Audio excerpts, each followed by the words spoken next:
Welcome to Dig Deep, the mining podcast. In this podcast, we go deep into mining news, hot topics, and live interviews with mining professionals and leading figures in the mining industry. Introducing your host, Rob Tyson, founder and director of Mining International and Mining International Executive, a leading global mining recruitment and headhunting agency. Hi, mining community. Welcome back to another episode of the Dig Deep, the mining podcast. And today's guest is Graham Grant, who's the CEO of Seequent, world leaders in earth modeling, analysts, and data management and collaboration software. They help organizations to understand the underground, giving the confidence to make better and faster decisions. Graham has a background in logistics and shipping, and has been with Seequent for the past 13 years. And he's on the podcast today to talk about the company, technology, their recently launched open software platform, Seequent Evo, talent and skills shortages in our industry, and how they're adapting and what the mining industry can learn from other industries. I want to give a shout out to our sponsors, Hawcraft, who are leaders in property risk management in the mining industry since 1992. They offer insurance risk surveys, construction risk reviews, and asset criticality assessments, and more. Working across 600 sites globally, they support all areas of mining and mineral extraction. So if you're looking for any property and insurance risk management services, then please visit their website at www.hawcroft.com, and all the details are in the show notes. Graham, welcome to the podcast. How are you doing? Hey, Rob, thank you. Thanks for having me on to dig deep for a start. I really appreciate that. You've given me the time, and it's great to be here. Great to speak to you. Finally, listened to some of your episodes. Fascinating. Loved your last one on gold. That was super interesting, given where the market is. No, overall, chuffed to be here and looking forward to the conversation. Yeah. Well, obviously, as an active listener, you know how these podcasts go. So I wondered if you can just tell us a little bit about your background, about your career. As I mentioned, you've been in a few other industries.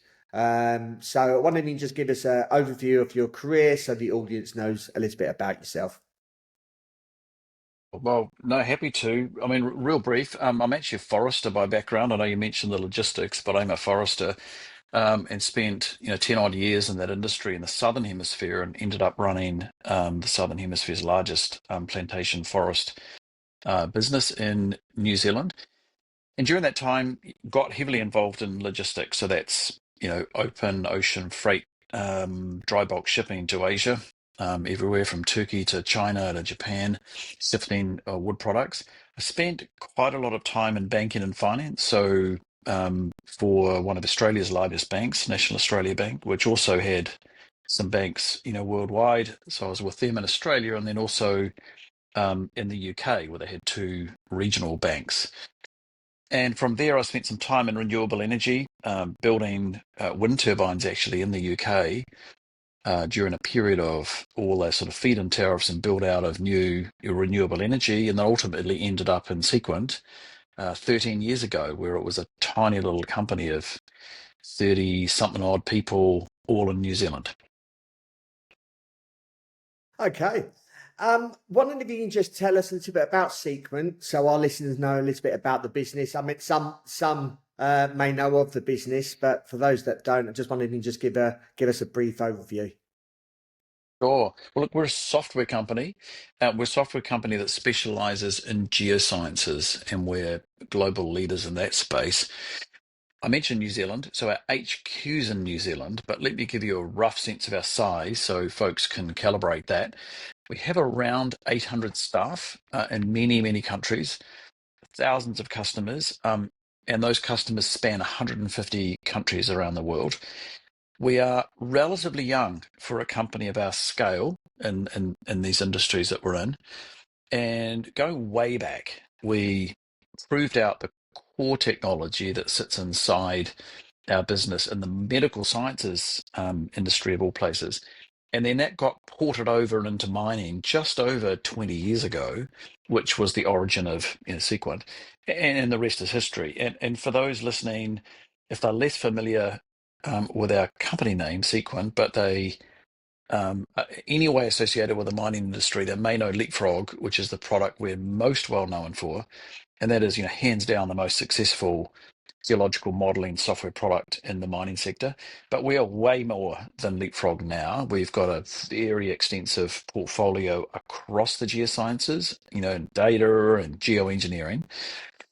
So that's disciplines like, geophysics, statistics, chemistry, hydrogeology, geotechnical analysis, and so forth. So it's a very, very broad ranging subsurface focused software portfolio that works in mining and sort of multiple industries.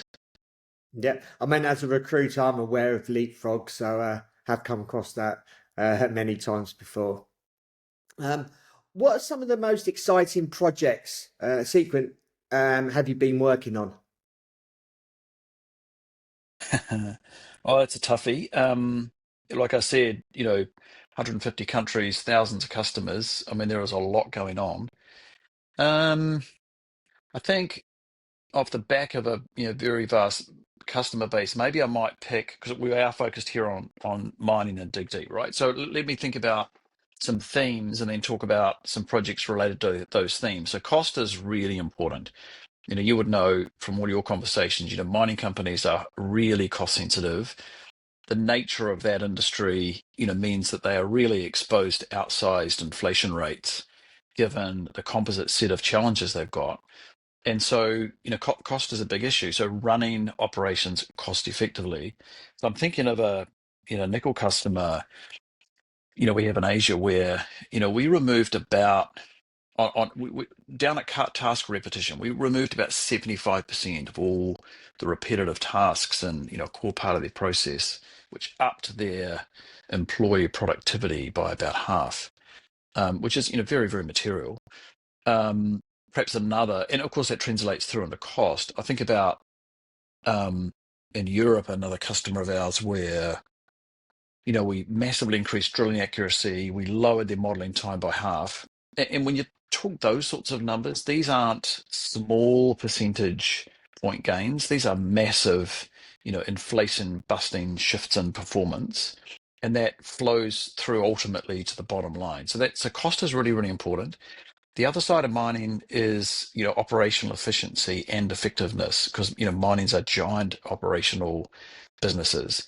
One of our very large, very, very large mining customers, which is a very well-known brand that I just can't mention here, but they had a real challenge in terms of where they were on the cost curve. And, mining companies are hyper focused on the cost curve and where they sit. And that's some real challenges, around one of their major commodity types. And so our technology going in to help them with the short-term modeling process to drive operational efficiency, operational effectiveness has had a transformative effect in terms of where they are on the cost curve. And so there's some projects, I think though with there's some ones in market, I'll mention one inside, which is pretty cool. And it's all around innovation. So, there's a lot of software technology used in mining, as you can imagine, but we're bringing all sorts of new innovations to market. And we've recently at PDAC in Toronto, which is a mining trade show you'll be probably well familiar with. So we introduced to market a new sort of innovation, which is a tool to aid structural geology.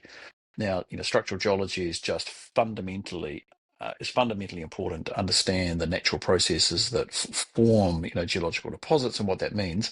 And this is an incredible tool. It conducts kind of spatial analysis of your drilling data, applies machine learning, and lets you get to really rapid discovery of the most significant patterns and trends in your geology. It's just incredible. And so that's an exciting project because it's really cool bringing something brand spanking new into the mining industry that just jump shifts how work's done. So that's pretty neat. And, we're doing a lot in that innovation space right now. Yeah. Obviously, on the podcast, I interview many people with all different backgrounds. So anyone that's listening to this podcast that isn't a geologist, why does geoscience matter to the mining industry? Well, it's what a great question because inside I'm not a miner, right? As you would hear from my background, Yeah, but spending a lot of time in the industry, the industry does spend a lot of time, understandably, in a sense, talking to itself, but it also has an important role talking to those around it, who have little or sometimes even no knowledge. So I guess we could have a bit of fun with this question. We might say, well, um, if Rob, if you're leaning over the fence to your neighbour who might work in, I don't know, a retail market or something, and was asking you this question, how would you explain it? And it's a really good challenge because we've got to get good at explaining things in really basic terms. Not just to use words like geology. Well, what does that mean? For most people, wouldn't have a clue. Understandably, because we're not even introduced to it at school, for goodness sake.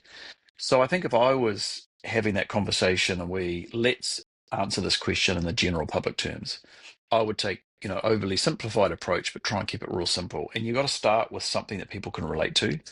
So I'd start by someone's everyday life. I'd say, ask that person, what do you do in your life? You've got a house, you've got a car, yep. You've got food you eat, fair enough. Computer, cell phone in your pocket. You do banking, and then explain to them that all of those things at some level trace their way back to mining. I could, easy to explain how. There's virtually nothing that anyone does in life that doesn't find its way back to mining, which when you get that connection, people go, wow, it's actually really important. So once you establish that understanding as to the why mining, then you can explain it's a process. Your mining is just a big, long process about finding something of value, let's say metal, um, in enough volume and enough concentration to be economic. Because if you're extracting the thing you need for your phone, your car, your house from a mile underground, you better be sure, one, that it's there in the first place and you don't dig down a mile and it's not there. But then when you get it out, you don't go broke. And that's a really tough. You pose it in that way to people, they go, wow, that's really complicated. And then you say to them, well, that now it gets harder because to know if it's down there, we are using samples that are the size of a teaspoon in a swimming pool. And guess what? Nothing in that swimming pool is consistent from the deep end to the shallow end. It all changes. That's geology.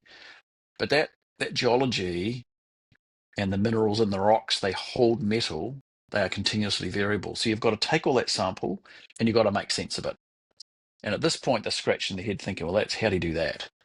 And then you can just explain that we take data from all sorts of places, and geologists, and the process of geoscience is to build a picture.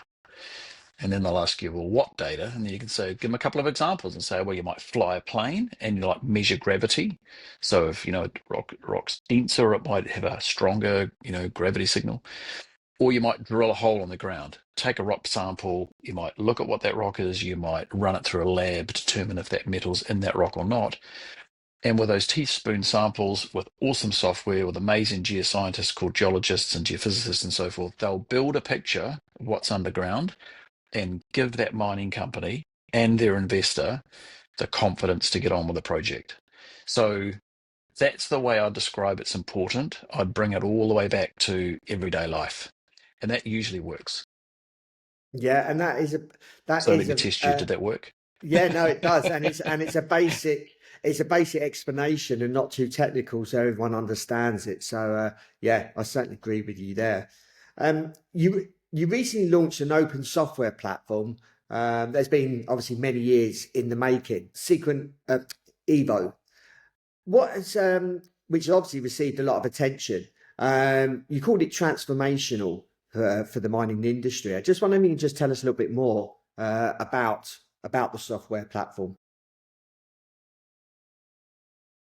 Well, I think a bit maybe my story like around mining, we should start with why first, and then we'll go, what is it? Because, you should only ever build software to solve a problem, and the problem should be significant enough to warrant doing that. And I think the mining industry has some really deep structural problems that have been there a long time, and they are hard to solve. So the things like really fragmented information systems. So information here, information there, scattered. And we're not talking just database, it's just highly fragmented information. So that can be because of professions. So I mentioned some of those geoscience professions before, the geophysicist, the geologist, but also just the way information is collected. And it's disconnected. So mining, I mentioned, is a big process. It starts way upstream at early exploration, all the way down to a producing mine with many steps in between. And as you move from one stage to the next, the information and data that underpins and supports that piece of the process or the next piece, pre-feas and feasibility and then consenting and then construction and then production, is often disconnected, and key information is lost on the way down, misinterpreted from exploration all the way to production. So disconnection's a problem, fragmentation's a problem. And then we're sort of littered with a whole lot of point solutions that do really good things, but they just do one or two things, but they don't work across the piece, which means that information's all locked up and siloed. And it makes it really hard to connect things together.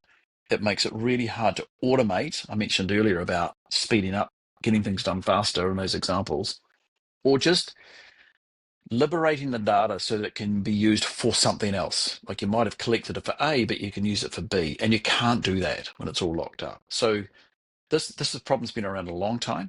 We've tried to crack it through different means, and sort of years past didn't work, and then we've really started to lock into this idea of what Evo's about. So if you can picture that problem in your mind, then in essence, what Evo's doing as a cloud native piece of very unique architecture, it's connecting up all of that geoscience data and the software into a really powerful compute environment, a single cloud platform, so our customers can then do the things they need to do. Get faster collaboration, drive automation, innovate themselves with their own smart people. Mining companies are full of really smart people that can do some cool technical things, but they lack the ability to implement those things. And so this will drive better decisions, faster decisions, and really quite transformative innovations. We're pretty excited about it. Early days, but we'll see how it evolves in the next year or two. Technology is obviously changing at a more rapid pace than ever before. How is the industry adapting? And also from your perspective, is there a shift in mindset required for this? I think if you look at some outside-in points of view on this, rather than how we sort of see it inside mining, if you look at Gartner and those sorts of benchmarking organizations and look at how they think about technology maturity, they would unfortunately say that industries like mining are further down the list of who's advancing fastest in technology, and all sorts of reasons for that.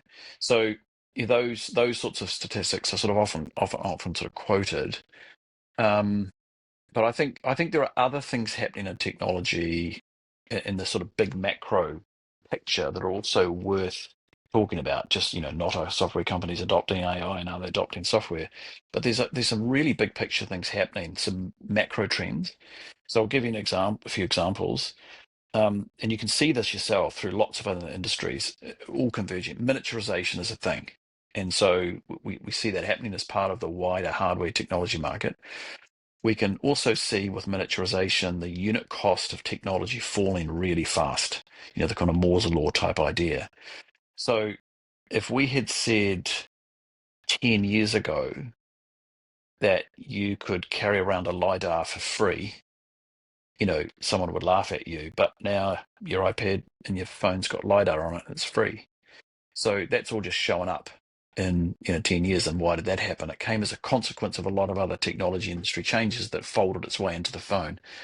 And then we've got chemistry and metallurgy, which are two really, really exciting spaces.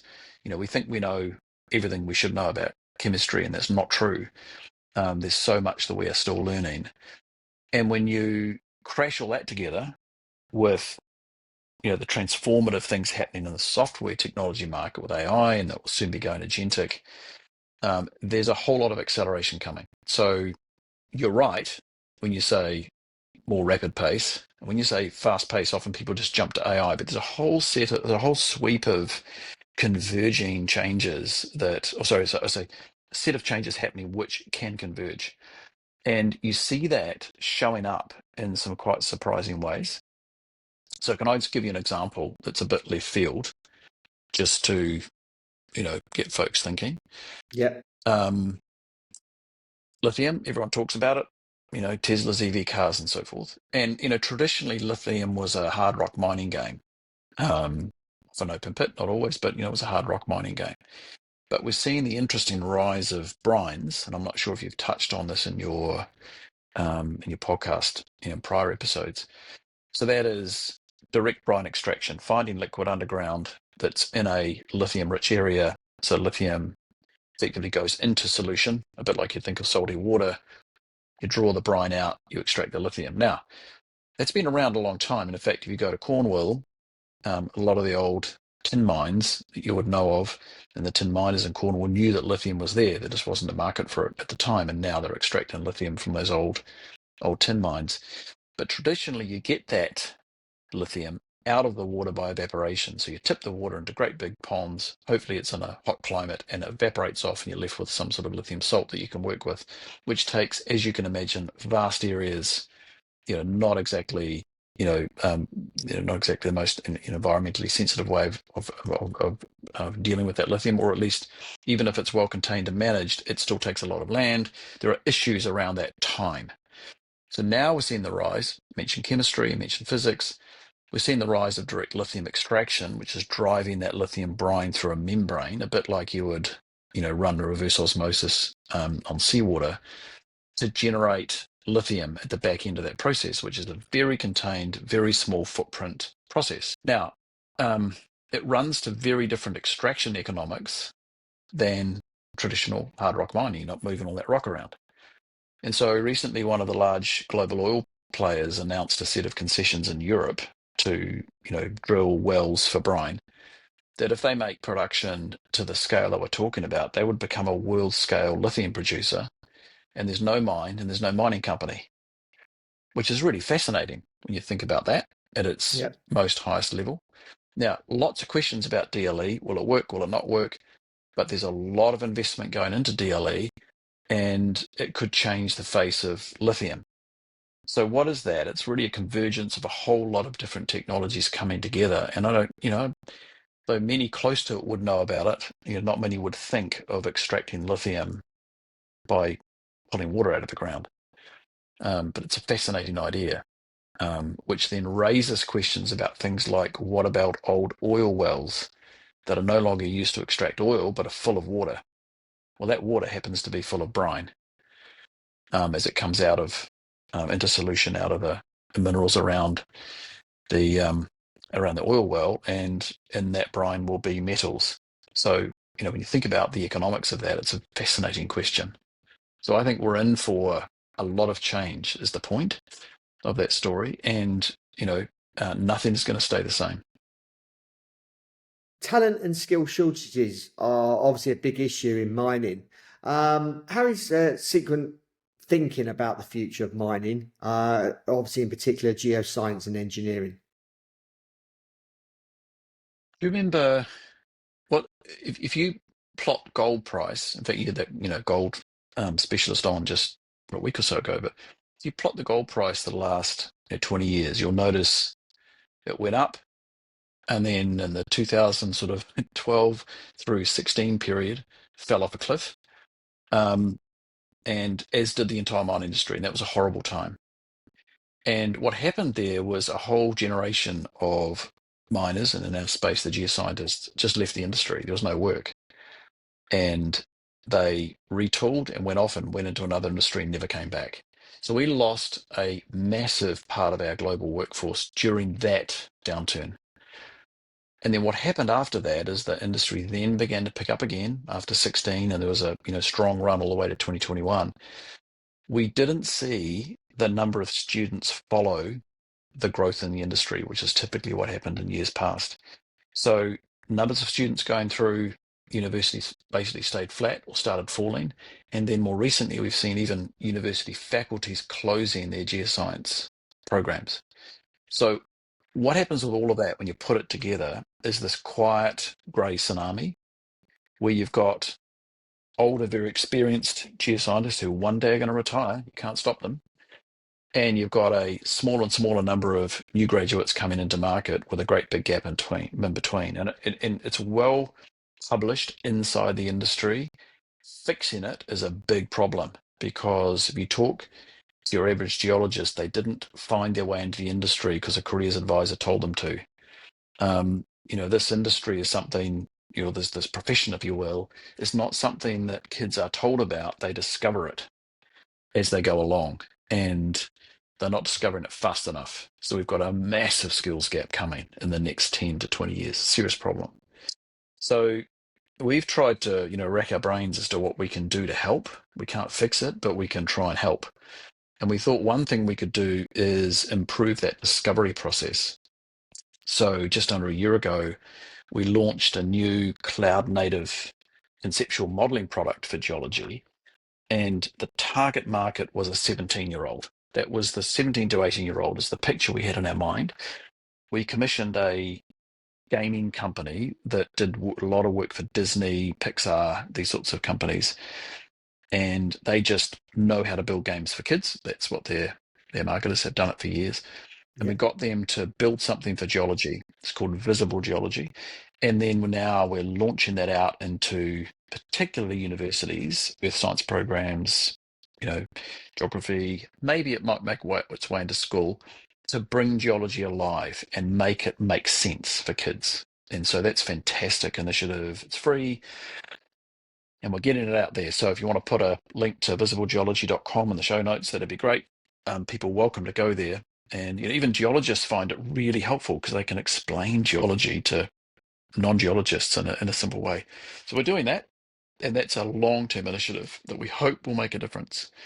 And the other thing we're doing back to Evo is creating these kind of frictionless pathways for new innovators to bring things to market. If you're a young, smart person who's comp sci specialist, who's maybe who has a science specialism, and you can see an opportunity and a problem to solve in the mining industry, then we're trying to make it easy for you to get your idea out and into the market space. And so that's something else we're doing that we think will greatly help the industry with this kind of skills gap as well. Yeah, no, that's really good to hear. Especially some examples of how you're going to get people into the industry. Because as I've always said, and keep saying on social media platforms, there is a skill shortage. So it's good. Mm. It's good to hear and see that you're attempting to tackle that issue. Um, Sequent works across obviously a number of different sectors, civil, energy, environment, and obviously including mining. What are some of the common challenges and opportunities you're seeing? And what can the mining industry learn from these other industries that you're involved in? I think, I'd say look over the fence is really important. If you want to figure out how to do a better garden, look over to your neighbours first and see what they've done. There's a sort of truism I've observed as I'm a relative outsider, so I guess I see it through different eyes maybe, but there's a relative truism that methods and approaches and technologies don't easily move between industries. It's true in our places where the geoscience is used, and it's true in lots of other industries. And methods just are not transportable. And so I'll give you an example that's not mining because it was just very front of mind as you were saying that. Just last week, I was talking to a geophysicist in the civil infrastructure sector, so building large scale railways, roads, tunnels, those sorts of things. And I asked him why we don't see the use of more geophysics in the civil infrastructure market, because after all, geophysics is a really, really powerful technique to understand what's going on in the underground. And he just said to me, great question, because they should. But it's just not recognized. It's not sort of core in the DNA of the civil infrastructure industry. And yet, in a market where drilling is so sparse and there's often so little budgets for drilling, what a great way to infill between the drilling. So that's an example of something that mining does a great job of that hasn't made its way into civil infrastructure at scale, which amazes me. But inversely, if you ask the question back in mining, you would say, well, if we looked over the fence at oil and gas, oil and gas has been doing some things in certain ways for a long, long time. For example, an oil and gas well, in a way, is the mine, right? Because that's where the product's going to come from. So when you drill an oil and gas well, it's unbelievably expensive. It's in the millions, and you cannot afford to drill a dry one. So you'll make use of every meter of information you can get from that well. And so the concept of downhole measurement and real-time downhole measurement as you drill is a thing, and it's been like that way in the oil and gas industry for years. And yet in mining, our logic is more to drill, extract the rock, make an assessment on the core visually. You'll run some, you know, photographic based assessments of it. You might do some hyperspectral, you'll run it to the lab, you'll do some chemistry, and all of that happens after drilling. And all of the oil and gas happens while they're drilling. You think, why don't we do that?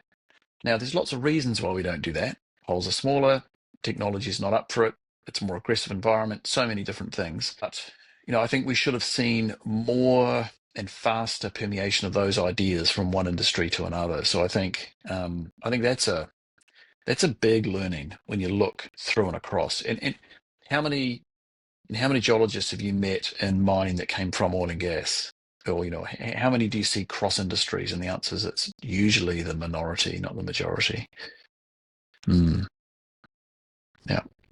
Seequent joined Bentley Systems in 2021, a leader in infrastructure engineering software. What has that partnership unlocked for your customers? And also, how has it shaped your global strategy? Yeah, no, you're right. It was mid 2021. So gosh, that's 4 years ago now. Is it 4 years ago? Do my maths. Yeah. It's quite a while. Look, it's radically changed our business. We're still are who we are. We still make what we make, and we still serve the customers we've got. But we're now owned by a very serious long-term thinking software company that's, a very large player in the B2B enterprise industrial software space. And so, what comes with that is some really important facets that we could never replicate as a smaller, standalone firm. As you mentioned, they're really big in civil infrastructure, and so that's, code for, road, rail, power transmission, dams, campuses, substations, you name it. It's all the big stuff. And we having built a really strong business in mining, we had already started the move into civil infrastructure, bringing in the concept of ground modeling. We'd acquired a geotechnical analysis software company, for example, and we were battling to grow, doing a great job. But then we join this, large global firm who's already in that market and a market leader, and it just throws the door open to a vast customer base. So we're growing incredibly quickly in that market, something we just couldn't have done. So that's sort of an obvious outcome that, was a surprise. But there we go. That's a fantastic outcome. But they also bring scale, and scale in software is really important because it can unlock things that we could not otherwise do. For example, last year, Bentley signed up a partnership with Google and to do, certain specific things from a Bentley Systems perspective. But that's given us a doorway to insert ourselves deep into Google technical teams. That would just never be possible. And we're doing some pretty cool, exciting stuff in the background because of that relationship. They also acquired a company you may not have heard of called Cesium. Not a household brand name, but Cesium is really leaders in geospatial technology. So if you think of, if you've been on Google Maps or so forth, and you've looked at like a 3D view of something, and which is the tiling technology that stitches all that together, that's Cesium. They run that 2D, 3D spatial tiles you think of in Google, and they started as an open source business and have got a vast, and I mean really vast, open source community across geospatial, across gaming, across high tech manufacturing, so many different industries, and so that is super industrial strength technology that we've ported straight into our cloud stack, which is pretty cool. So, they're now part of the family. We're teaming up with them and doing all sorts of exciting projects. So that's pretty cool. So, there's a couple of examples, but yeah, it's been a real game changer for us, to be honest. Yeah. And finally, what's the one message you want mining leaders listening to this particular episode to take away from Seequent's story? Well, I sort of reflect on, mining's in a really tough space. Like we've got massive price uncertainty, all of this geopolitical turmoil with however that will play out, but whatever that means, it's going to just insert great uncertainty into the future. And mines need certainty because these are super long-term investments of huge risk. And so when you've got uncertainty, that's problematic. So you've got that external operating environment, which is really hard. And then on the other side, we've really seen mining companies exposed to outsized inflation for all sorts of reasons, but it's really crunched margins and it's made it tough, tough operating times. So, one of the things that can help is just, well, the message would be ultimately that we've got your back. In terms of as much as what we can do, we've got your back in that context. We need one of the inputs to drive and respond to that uncertainty is modern technology. You need innovative approaches, you need fresh thinking, but from a company that's got the scale, which we've got longevity and will be around, sure will. We've got long-term permanent ownership that's super stable. You've got security because we've got scale and we've got a partnership mindset, and I think that's Seequent. And so I would just say to the mining companies, we know it's tough, we got your back. So we're happy to partner, work with you through the long term, and let's figure it out and work out how we can do everything we can to improve your business. Graham, thank you for your time. Thank you for sharing your story, telling us all about Seequent. Obviously speaking about technology and obviously the software that you're involved with, and also obviously talking about the talent and skill shortages and obviously a few other things. So if our audience wants to reach out to you, if they have any questions, if they want to follow the company's story, how can they go about doing that, and what social media platform channels are you on? Yeah, real easy. I mean, you can get to me at first name dot last name at sequent.com. So just reach out. I'm always available. You can, hit us up on the website at sequent.com. And, from there you can follow through to both social media channels, but you can also just, fire messages through that platform and also learn more about us. So it's pretty easy to get to us. Yeah, great. Well, thank you for your time. Maybe you want to come on next year and give us an update and maybe speak about some other topics and other subjects that you're involved with and with the company to obviously share education within our industry. I would love to, Rob. Really appreciate you giving us the time, and I look forward to continuing to follow the pod. Yeah, great. Thank you for listening. Hope you enjoyed that episode. As always, appreciate if you can share this episode far and wide. This episode will probably appeal to many within our industry, within different disciplines. So appreciate your continued support and keep sharing these episodes far and wide. So until next time, happy mining. Thank you for listening. Remember to reach out to Rob via the show notes and be sure to subscribe and leave a review. Until next time, happy mining, helping each other to improve the mining industry.